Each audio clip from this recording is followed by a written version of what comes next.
Labas, Vytautai. Sveikas, Vitalijau. Noriu pratęsti mūsų webinarų sesiją ir noriu tave pakalbinti kaip Amazon žinovą ekspertą ir tikrai ten daug patirties turintį asmenį, nes dažnai sulaukiam iš savo klientų klausimų tiek apie eBay, Amazon ir kitas platformas. Tai vat labai norėjau, kad būtų irgi tokia, turbūt įvadinė, tai pavadinsiu, nes vis tiek tai bus 15-20 minučių toks webinaras, bet kad papasakoti prekybininkam apie tos pirmosius žingsnius, su kuom susiję Amazon, ką reikėtų žinoti, nes galbūt kažkas visai nėra susidūręs, galbūt kažkas prekiauja jau eBay ar kitoj platformai, bet į Amazon dar neatėjo. Tai gal tokius pabandysiu tam tikrus klausimus, žingsnius paklausinėti tavęs. Ir pirmas tikriausiai būtų iš vis pagrindiniai žingsniai pradedant prekiauti Amazon, kas tai galėtų būti, kokie tai žingsniai, pati pradžia. Ten ar tą pačią registracijos procesą paėmus, o vėliau jau turbūt perėsim prie, kaip aprašyti produktą, atsiliepimai, logistika, mokesčiai, ten rinkodara ir panašiai. Pirmas dalykas, ką turite apsispręsti, tai į kurią rinką jūs einate. Ar einate į Jungtinės valstijas, ar einate į Europinę rinką, tų rinkų yra dar daugiau, yra ta pati nesnį pasileidusi Turkija, yra Japonija, yra Singapūras, yra Australija, ta prasme, tų rinkų yra. Iš Lietuvos dažniausiai yra renkamasi arba Jungtinės valstijos, arba Europą. Galima, aišku, iš karto ir ten eiti, tai tiesiog tai padidins jūsų darbo kiekį. Tai pirmas dalykas. Toliau jums reikės registruotis. Registruojantis reikia suprasti, kad Amazon yra tuo pačiu ir mokėjimo platforma, kuri yra reguliuojama Europos centrinio banko visų reikalavimų ir jūs turėsite praeiti visus tos pačius patikrinimo žingsnius ir pateikti tos pačius dokumentus ir duomenis, kaip ir atsidarinėjant verslo sąskaitą banke. Tai supraskite, kad tai nėra juokas. Ta prasme, mes labai nerekomenduojam kažką daryti, pabandom, pažiūrėsim. Nepažiūrėsim, jeigu registruojatės ir užbaigėt tą reikalą iki galo, nes liūdniausi dalykai būna tada, kai įmonė nusprendžia eiti jau prekiauti ir paaiškėja, kad kažkas kažkada jau buvo pradėjęs ten registruotis, mes ten nieko nesupratom, numetėm ir kažkur yra pakibusi paskyra, kuri neleidžia atidaryti nuo naujos paskyros, stabdo dalykus, kelia iššūkius ir taip toliau. Tai žodžiu, nedarykit nieko, kaip gražiai lietuviškai sakant, ant bairio, žiūrėkite tai rimtai, jūs čia atsidarinėjat banko sąskaitą su visais iš to ištekančiais dalykais.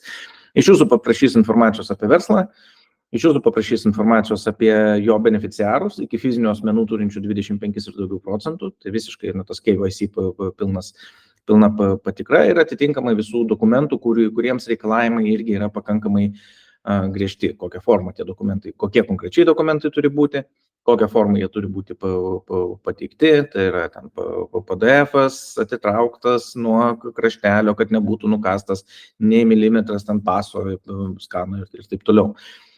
Ir esminis dalykas, labai atidžiai skaitykit, ko iš jūsų prašo ir duokite tiksliai tai, ko iš jūsų prašo. Nes jeigu iš jūsų prašo banko išrašo kaip ten įmonės ar asmens adreso įrodymo, tai ne laiškas iš banko, ne sutartis su banku, o konkrečiai banko sąskaitos išrašas. Nes jeigu jūsų prašo vieno patikinėjat kito, tai Amazonui tai yra aiškus signalas, kad jūs nemokat skaityti, tai reiškia, o kaip jūs laikysitės kitų labai griežtų reikalavimų, ar ne? Tai jau blogas signalas ir blogas dalykas pradėti nuo netikslumo registraciją. Niuansų ten yra daug ir visokių, internete yra pakankamai medžiagos tiek ir mūsų darytų video, kaip tą registraciją praeidinėti, tai pasiruoškit, pasiskaitykit, pažiūrėkit YouTube, žodžiu, nežiūrėkit tai atsainiai. O sakyk, tarkim, užsiregistravo tas asmo, jau viskas gerai, turi tą akauntą, tarkim, viskas praėjo, ko ir linkėčiau visiems. Tolimesnis procesas be abejo yra produktų užkėlimas, kainodaros, galima rankom daryti, galima automatizuoti šitos procesus iš techninės pusės, tai tarkim vienu ar kitu būdu ten atsirado tie duomenys. Visi tie dalykai kaip ten optimizavimas, kad per paiešką geriau mestų, kaip ten dirbama su pačiom prekiam, ko reikia, tarkim, klientai dažnai žino, ko reikia e-shop'e, tai nuotrauka, pavadinimas, ten aprašymas, filtrai ir visą tai e-shop'e vyksta pačių jų valdomoje elektroninėje parduotuvėje. Tengi yra ir vietinis reklamos tinklas, kur galima reklamuotis ir yra prekės, vat ką reikėtų žinoti, tokius pagrindinius žingsnius irgi apie prekių pateikimą. Pradėkime nuo to, kad labai skirsis darbas ir apskritai visas strategija ir veiklos principai priklausomai nuo to, ar jūs prekiaujate savo pačių prekėmis, jūsų brandas, jūsų produktas ir taip jūs pilnai valdot ir tos prekės lygi šiol nebuvo Amazon'e ir jūs jas išsukinėjat nuo nulio. Ir visiškai kitas darbas yra, jeigu jūs esat reselleris, jeigu perparduodat svetimus brandus, grubiai tariant, esat mažmenininkas ar didmenininkas ar distributorius ir tos prekės jau yra Amazon'e ir jūs tiesiog norite ant esamo kortelio ateiti prekiauti. Tai šitie du darbo principai yra iš esmės skirtingi, dėl to ir mes savo veikloje turime net dvi atskiras įmonės. Net.conas dirba su prekybininkais, ten nuo Topo centro iki senukų, AMZ Crew dirba su gamintojais, ten nuo Švenčionių vaistažolių iki Bijoko ir Radakso radiatorių fabriko. Tai ta prasme, tai yra labai skirtingi verslo principai. Tai jeigu mes kalbam apie, kad jūs perparduodat prekes ir tos prekių kortelės jau yra Amazon'e ir jūs nesat tų brandų įgalioti to brando administratoriai, tai jūs jom nieko nepadarysit. Jau kokios jos yra, tokios yra, kažką neturint brando įgaliojimo, kažką ten keisti, šansų jokių. Ir jūsų pagrindinis darbas bus konkurencija per kainas ir per prekybos modelį. Tai yra, jeigu laikysit prekės Amazono sandėliuose FBA, tai tikėtina, kad jūs, ir išlaikysit kainodarą adekvačią, tikėtina didelė tikimybė, kad jūs laimėsite tą vadinamą buy boxą, lyginant su tais, kurie tiesiog palistinė tas prekes ir siunčia iš savo sandėlių. Ir lygiai taip pat su kaina, jeigu visi pardavėjai dirba iš savo sandėlių, tai yra nelaiko pas Amazoną prekes, tai labai stipriai priklausys nuo kainos, ką siūlote klientui, pristatymo kainos, pristatymo greičio. Tai va čia šitais dalykais jūs konkuruosit. Tuo tarpu, jeigu jūs prekiaujate savo prekiamis, savo brandų, tai jums iškyla visas poreikis online merchandisingo dalykų. Jums reikia nuotraukų, jums reikia infografikų, jums reikia kokybiško aprašymų, jums būtinai reikia video. Ir ta prekės kortelė turi būti tokia sultinga, gera, graži. Jums reikia atsiliepimų. Amazonas turi savo vidinę programą naujiems produktams, kad tos atsiliepimus surinkti greičiau pirmosius. Žodžiu, visų šitų dalykų jums reikės. Dėsniai, kalbant apie vartotojo priėmimą produkto, dėsniai iš esmės ar jūsų e-shop'e, ar Amazon'e yra tie patys. Vartotojai nori gražių nuotraukų, vartotojai nori gražių aprašymų. Ir kitas labai svarbus momentas, kas yra galbūt Amazon'e, ko nėra pas jūs puslapyje, tai yra atsiliepimai. Tie gražus lietuviškas žodis reviewsai, kurie Amazon'e yra kritiški, norint išsukti prekę. Tai šitais dalykais jums teks rūpintis. Ačiū, kad iš karto ir atsiliepimus pasakėjai, nes kaip tik sekantis mano klausimas buvo atsiliepimai, įvertinimo valdymas ir ant tiek tai yra svarbu, nes tikrai girdėjau Amerikoje ypač vieną patirtį, žinau, kad ant tiek kritiniai tie atsiliepimai yra, kad vienas neigiamas ant tiek numuša visus įmonės pardavimus, kad prekiaujant netgi brangiom prekiam verta ir žmonėm pakompensuoti pinigus ir nesvarbu, kad ta prekė ten liko, kad tik tai nebūtų to neigiamo atsiliepimo, tai yra prašai aukso vertės toks daiktas, kur neigiamą turint labai reikia daug darbo, kad išsikapstyti po vieno neigiamo atsiliepimo, jeigu tai yra vis tiek apyvarta dešimtim, šimtais ir milijonais per mėnesį, tai tikrai labai stipriai įtakoja visą tą ateitį prekybą. Visiškai atsiliepimai, reikia vėlgi suprasti, jeigu prekiaujate savo brandu, atsiliepimai jums yra kritinis momentas, ta prasme, nes jūs konkuruojate su kitais brandais, vartotojai žiūri pagal atsiliepimus, šalia visų kitų parametrų ir atsiliepimai yra labai svarbu ir jūs turėsit suktis ir verstis per galvą, kad maksimalų kiekį gerų atsiliepimų turėti. Amazonas tą supranta, todėl jie labai kontroliuoja dėl to, kas ir kaip tos atsiliepimus gali palikti. Jeigu ten pradėsit kažkokias manipulacijas, labai lengva ten užliekti ant rimtų pasiekmių. Tai to daryti ką bedarytumėt, reikia daryti labai atsargiai ir atsakingai, įsiskaityti į Amazon policy, pasikonsultuoti su specialistais ir taip toliau, žodžiu. Kažkokios tokios visiškai saviveiklos ir improvizacijos čia nereikėtų imtis. Jeigu jūs perparduodate prekes, jeigu jūs prekiaujate dideliu kiekiu svetimų brandų, Tai yra esat tiesiog mažmenininkas, kuris savo visą stoką paima ir listina tai į Amazoną. Ten jums iš viso sukti galvos dėl šitų dalykų nereikia. Jums nereikia sukti galvos nei dėl atsiliepimų, nei dėl reklamos, nes jūs nenorite investuoti savo laiko ir resursų į svetimų brandų išsukimą. Jeigu tas produktas iš esmės neturi vartotojų, sakykim taip, palaikymo ir vartotojams jie nepatiko, tai ne jūsų produktas, tai ne jūsų brandas, dėl Dievo meilės, tai tegu jis lieka, būna kaip nori, bet jums jau nėra prasmės į tai investuoti savo laiko ir pinigų. Jeigu tai yra jūsų brandas, tai jūs turite verstis per galvą, kad tie atsiliepimai būtų geri. Tai vėlgi dar principinis skirtumas tarp dviejų prekybos modelių. O sakyk, Vytautai, dar tikriausiai vienas iš tokių pagrindinių klausimų irgi visiems kyla apie logistiką pristatymą. Taip, yra vienas dalykas tas FBA, kai yra prekės Amazono sandėlyje, tai vėlgi lokacija tai ne viena pasaulyje yra ir pristatymas iš namų sandėlio, tarkim, iš Lietuvos. Ką galėtum šitoje vietoje pakomentuoti, kuris variantas geresnis ir kada galbūt atvirkščiai privalumo įgyja galbūt tas pristatymas iš Lietuvos sandėlio, apie pristatymą logistiką, jeigu gali šiek tiek irgi užsiminti.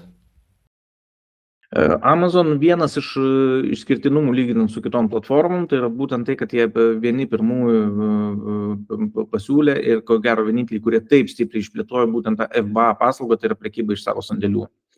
Ir daugeliu žaidėjų, ypač smulkesnių žaidėjų, tai buvo galimybė būtent išeiti į tą internetinę prekybą ir išvengti to patie pakankamai sudėtingo sandėlių turėjimo ir valdymo ir tų B2C operacijų, kalbant apie siuntimą galutiniam klientui reikalų. Tai yra Amazon paima iš jūsų tą ir last mile ir visus tas sandėlio operacijas siunčiant pavienės siuntas. Tas yra labai gerai, tas be abejo kainuoja.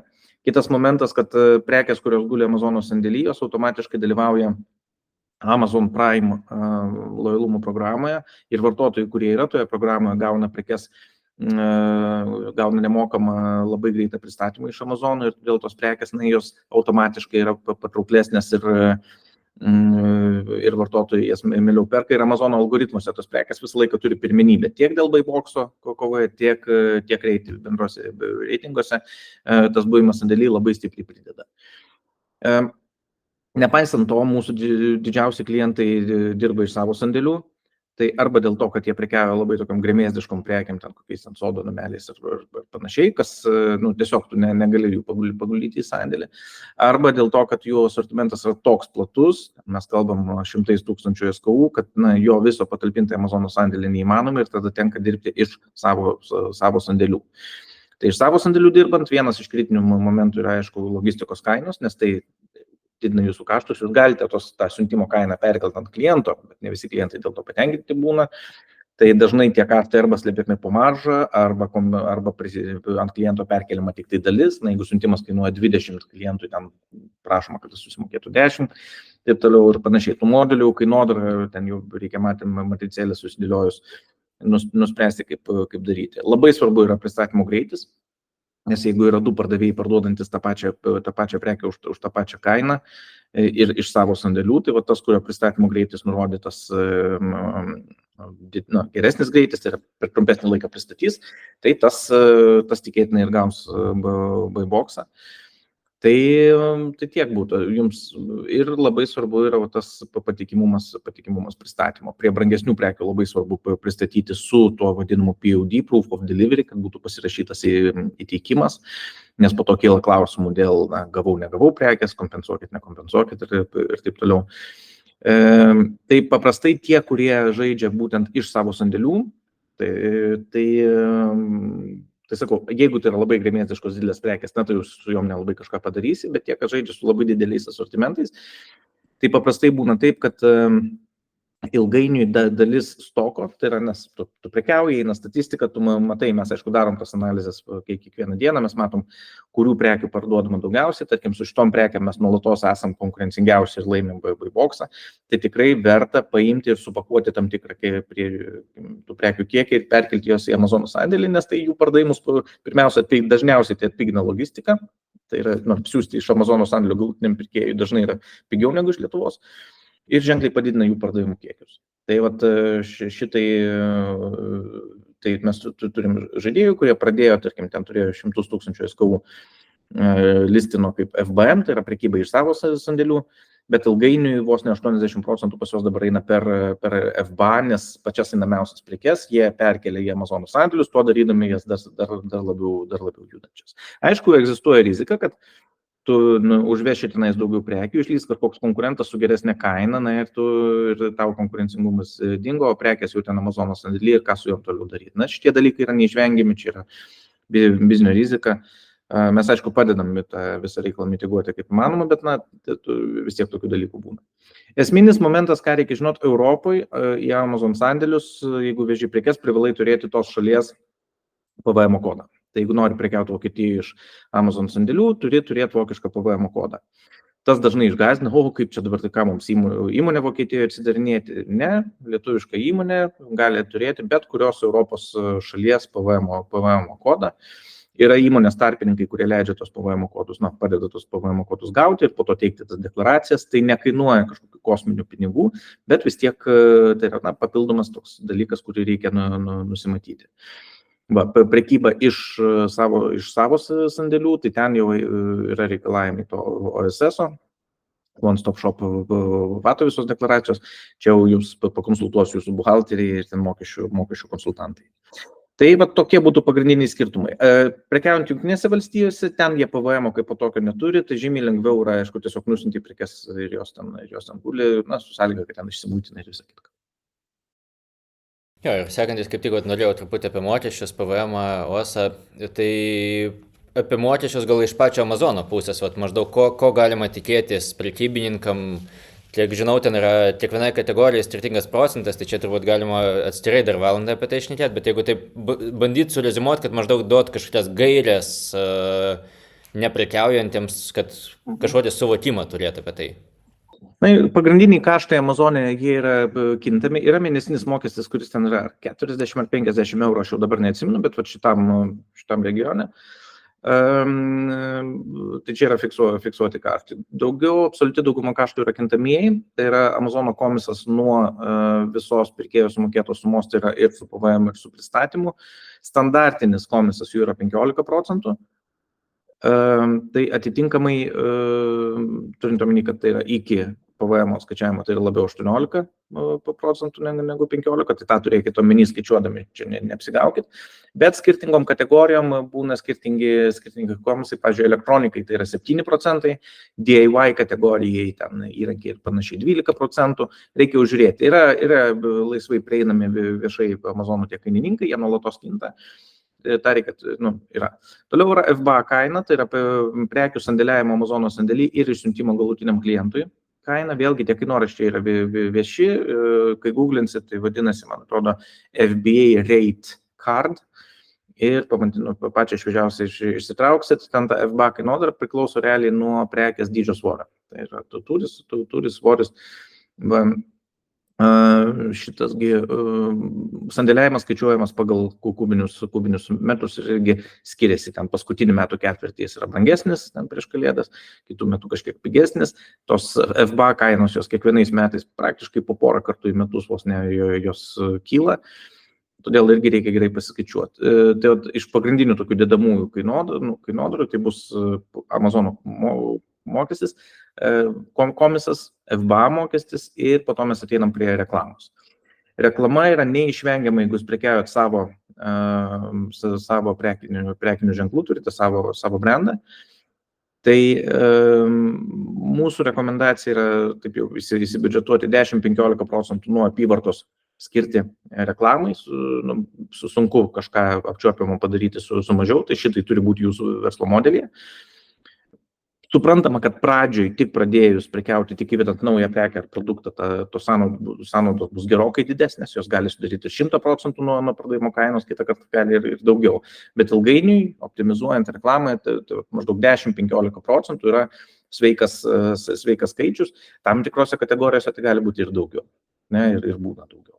Labai retai matom mažiau, bet irgi ten prie labai brangių, didelių prekių, tai tas procentas kažkiek apmažėja.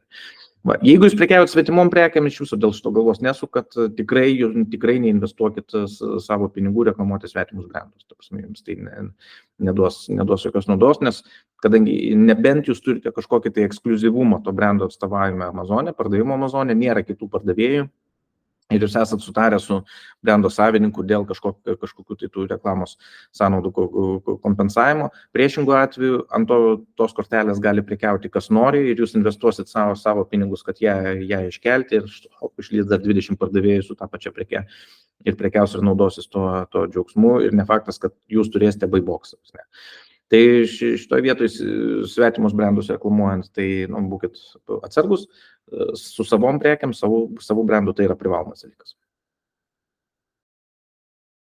Manau, tokie pradinį tikrai labai išsamei papasakojai ir tie, kas norėtų galbūt ar daugiau sužinot, ar pagalbos platesnės, ar galima į tave kreiptis konsultacijai, pagalbai, jeigu gali porą žodžių apie tai, ką jūsų komanda irgi galėtumėt padėti prekybininkam, kuriuose vietose galėtų būti sąlyčio taškai, kad tai pasiekti ir išplėsti. Aš atstovauju 2 įmonės iš karto, viena yra .com, kita yra AMZ Crew. .comas tai yra prekybos Amazon platformai automatizavimo ir tuo pačiu ir softas, ir paslauga, ir jis dirba konkrečiai su didžiaisiais prekybininkais turinčiais labai plačius asortimentus, mes kalbam ten nuo 1000 iki 100 000 prekių pavadinimų, jis automatiškai atlieka surišimus, duoda automatinę kainodarą ir taip toliau ir panašiai. Tai yra leidžia suvaldyti automatiškai tai, ko rankomis realiai padaryti neįmanoma. Ir čia mes dirbam su didžiausiais Lietuvos prekybininkais jau eilę metų. Bendrai Amazono patirtis pas mus jau dabar virš 11 metų.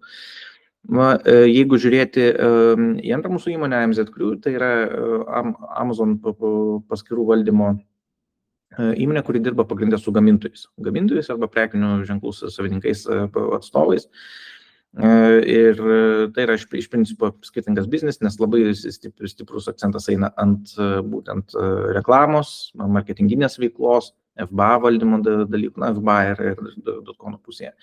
Ir kaip organizacija mes esame vienintelis šitam regione, kol kas bent jau auksinis Amazon agentūrinis partneris.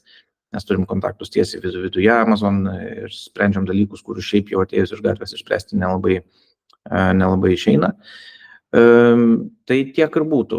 Tai ar vienu ar kitų klausimų kreipkitės, jeigu tiesiog pasišnekėt, pasikonsultuot, irgi rašykit, bendrausim, žiūrėsim, ko galim padėti. Ačiū labai Vytautai už laiką, už įžvalgas, tikiuosi jos bus naudingos prekybininkam ir padrąsins plėsti savo prekybą už Lietuvos ribų ir pasinaudot Amazono visais privalumais. Žinoma. Ačiū tau labai už laiką. Dėkui, Vitalijau.